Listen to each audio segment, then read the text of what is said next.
Hello, beautiful listener. I have another fantastic fairy tale for you today. So sit back, relax, and if you enjoy this story, please hit that like button. And don't forget to subscribe for more terrific tales. The Goblin of Adachigahara by Yei Therodora Ozaki. Long, long ago, there was a large plain called Adachigahara in the province of Mutsu in Japan. This place was said to be haunted by a cannibal goblin who took the form of an old woman. From time to time, many travellers disappeared and were never heard of more. And the old women round the charcoal braziers in the evenings, and the girls washing the household rice at the wells in the mornings, whispered dreadful stories of how the missing folk had been lured to the goblin's cottage and devoured. For the goblin lived only on human flesh. No one dared to venture near the haunted spot after sunset, and all those who could avoided it in the daytime, and travellers were warned of the dreaded place. One day as the sun was setting, a priest came to the plain. He was a belated traveller, and his robe showed that he was a Buddhist pilgrim, walking from shrine to pray for some blessing or to crave for forgiveness of sins. He had apparently lost his way, and as it was late he met no one who could show him the road or warn him of the haunted spot. He had walked the whole day and was now tired and hungry, and the evenings were chilly, for it was late autumn, and he began to be very anxious to find some house where he could obtain a night's lodging. He found himself lost in the midst of the large plain, and looked about in vain for some sign of human habitation. At last, after wandering about for some hours, he saw a clump of trees in the distance, and through the trees he caught sight of the glimmer of a single ray of light. "Oh, surely that is a cottage where I can get a night's lodging." Keeping the light before his eyes, he dragged his weary, aching feet as quickly as he could towards the spot, and soon came to a miserable-looking little cottage. As he drew near, he saw that it was in a tumble-down condition. The bamboo fence was broken and weeds and grass pushed their way through the gaps. The paper screens, which serve as windows and doors in Japan, were full of holes, and the posts of the house were bent with age and seemed scarcely able to support the old thatched roof. The hut was open, and by the light of an old lantern, an old woman sat industriously spinning. The pilgrim called to her across the bamboo fence and said, "Oba-san," which means old woman. "Good evening. I am a traveller. Please excuse me, but I have lost my way and do not know what to do, for I have nowhere to rest tonight. I beg you to be good enough to let me spend the night under your roof."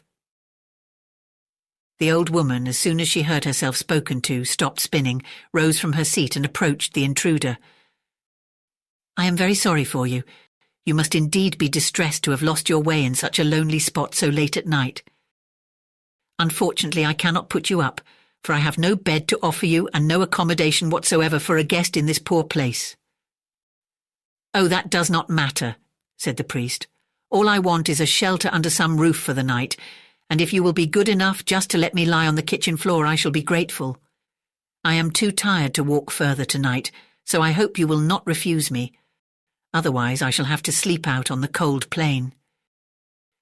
And in this way he pressed the old woman to let him stay. She seemed very reluctant, but at last she said, "Very well, I will let you stay here. I can offer you a very poor welcome only.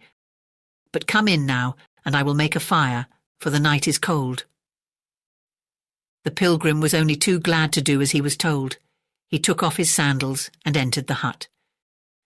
The old woman then brought some sticks of wood and lit the fire, and bade her guest draw near to warm himself. "You must be hungry after your long tramp," said the old woman. "I will go and cook some supper for you." She then went to the kitchen to cook some rice. After the priest had finished his supper, the old woman sat down by the fireplace, and they talked together for a long time. The pilgrim thought to himself that he had been very lucky to come across such a kind, hospitable old woman. At last the wood gave out, and as the fire died slowly down, he began to shiver with cold, just as he had done when he arrived. "I see you are cold," said the old woman. "I will go out and gather some wood, for we have used it all. You must stay and take care of the house while I am gone." "No, no," said the pilgrim.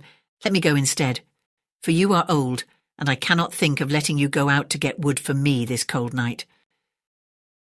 The old woman shook her head and said, "You must stay quietly here, for you are my guest." Then she left him and went out. In a minute she came back and said, "You must sit where you are and not move, and whatever happens, don't go near or look into the inner room. Now, mind what I tell you." "If you tell me not to go near the back room, of course I won't," said the priest, rather bewildered.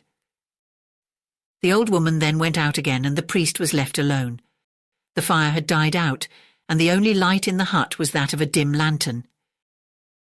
For the first time that night he began to feel that he was in a weird place, and the old woman's words, "Whatever you do, don't peep into the back room," aroused his curiosity and his fear. What hidden thing could be in that room that she did not wish him to see? For some time the remembrance of his promise to the old woman kept him still, but at last he could no longer resist his curiosity to peep into the forbidden place. He got up and began to move slowly towards the back room.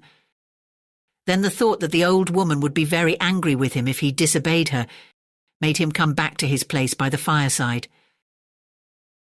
As the minutes went slowly by and the old woman did not return, he began to feel more and more frightened, and to wonder what dreadful secret was in the room behind him. He must find out. "She will not know that I have looked unless I tell her. I will just have a peep before she comes back," said the man to himself. With these words he got up on his feet, for he had been sitting all this time in Japanese fashion with his feet under him, and stealthily crept towards the forbidden spot. With trembling hands he pushed back the sliding door and looked in. What he saw froze the blood in his veins. The room was full of dead men's bones, and the walls were splashed, and the floor was covered with human blood. In one corner, skull upon skull rose to the ceiling. In another was a heap of arm bones. In another, a heap of leg bones. The sickening smell made him faint. He fell backwards with horror, and for some time lay in a heap with fright on the floor, a pitiful sight. He trembled all over and his teeth chattered, and he could hardly crawl away from the dreadful spot. "How horrible!" he cried out. "What awful den have I come to in my travels? May Buddha help me, or I am lost. Is it possible that that kind old woman is really the cannibal goblin? When she comes back, she will show herself in her true character and eat me up at one mouthful." With these words his strength came back to him, and, snatching up his hat and staff, he rushed out of the house as fast as his legs could carry him. Out into the night he ran, his one thought to get as far as he could from the goblin's haunt. He had not gone far when he heard steps behind him and a voice crying, "Stop! Stop!" He ran on, redoubling his speed, pretending not to hear.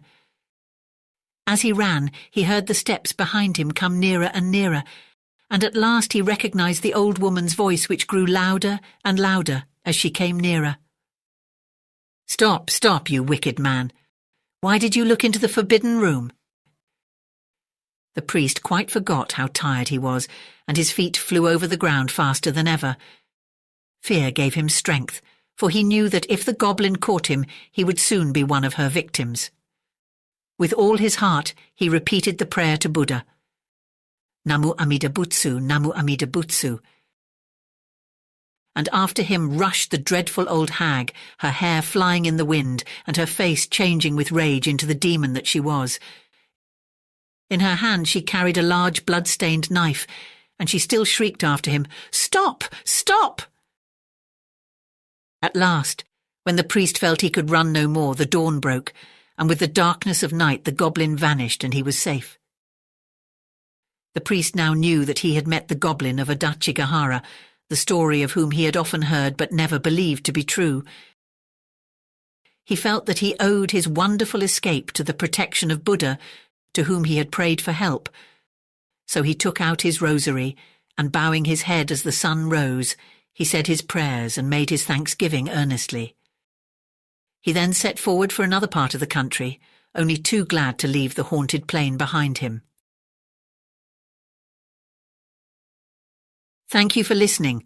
I hope you enjoyed this story, and if you did, let me know in the comments, hit that like button to help share it with others, and don't forget to subscribe for more terrific tales.